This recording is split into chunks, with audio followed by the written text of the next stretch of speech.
I am 7 years old.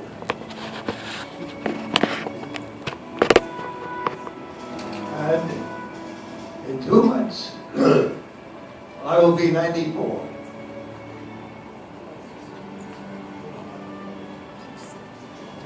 Back in 1927, the newspapers had headlines: Lucky Lindy lands in Paris.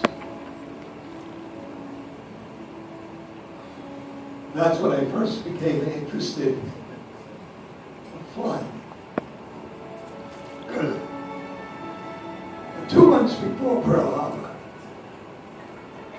I joined the United States Army Air Corps. I was in radio school at Scottsfield, Illinois, when the word came that Pearl Harbor had been bombed. And we looked at each other. We wondered, where was Pearl Harbor? Why was that important? I found out the next day when we were told the United States was at war.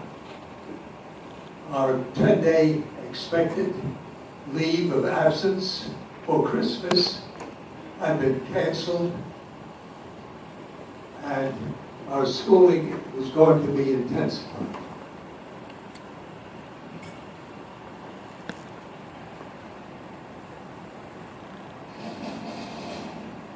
We were at war with two evil empires. The empire of the rising sun and the 1,000-year Third Reich.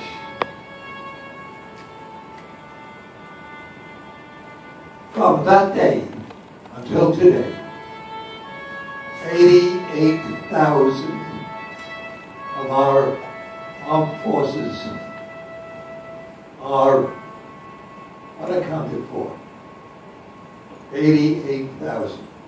78,000 from World War II, 10,000 from Korea and Vietnam.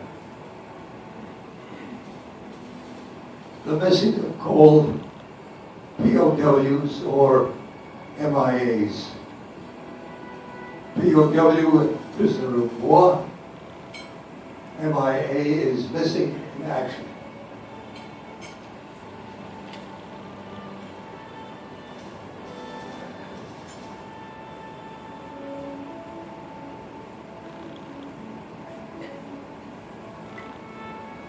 The 7,500 missing in action, or POWs, we call them brothers and sisters. 7,500 are missing in North Korea alone. And the North Koreans are using the search for the missing as a bargaining chip. They wish to make a business of our search for our missing members.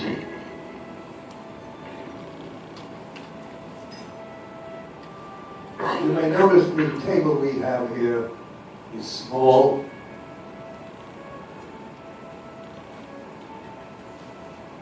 White cloth.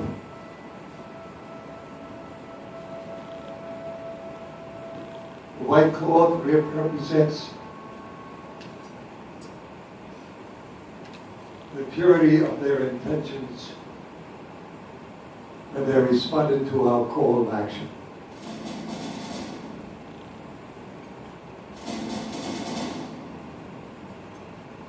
However, we shall light a candle, which we call the candle of hope, awaiting the return or word of our POWs or MIAs.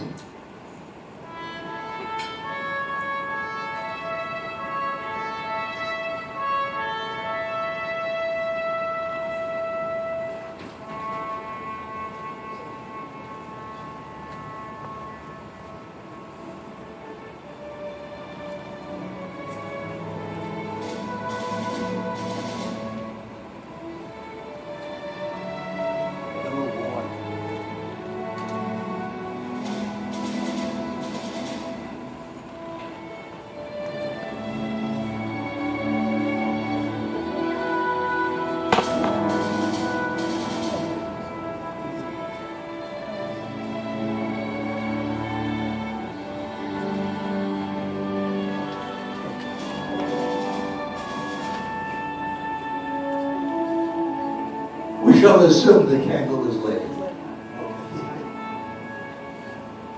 That's what we need, a good woman.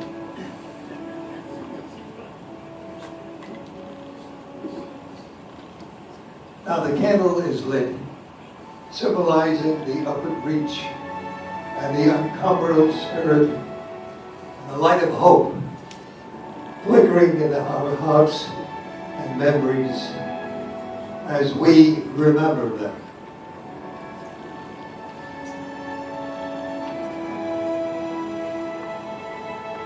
The single rose displayed in the vase reminds us of the families and loved ones, of our comrades in arms, who keep the faith and await any news of their whereabouts while we remember them. The yellow ribbon, tied so prominently around the vase, is reminiscent of the yellow ribbon on the laden lapels and breasts of thousands who bear witness to their unyielding determination to demand a proper accounting of our missing comrades, something that our government has been lacking. Yet we will still remember. Slice of lemon.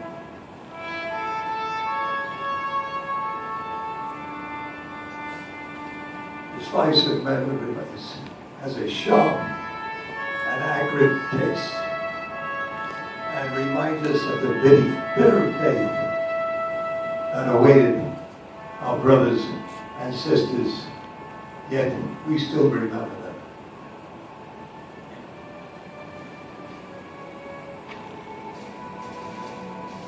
The salt upon the bread plate are symbolic of the tears of my families and friends as they await any encouraging word with wonder, hope, and prayer as we remember them.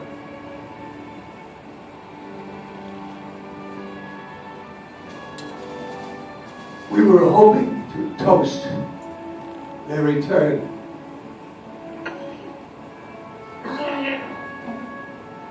However, we'll have to return the glass empty and inverted because they cannot be with us tonight.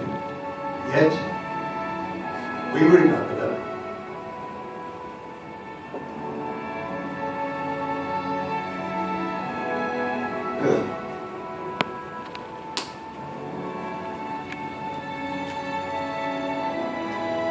The chair is empty. Although we would joyfully welcome them, they're not here with us today, so remember them.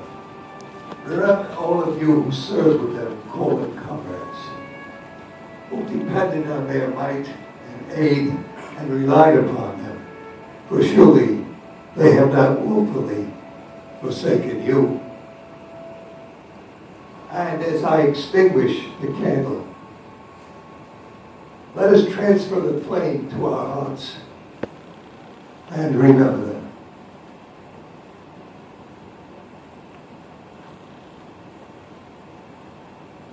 We remember them.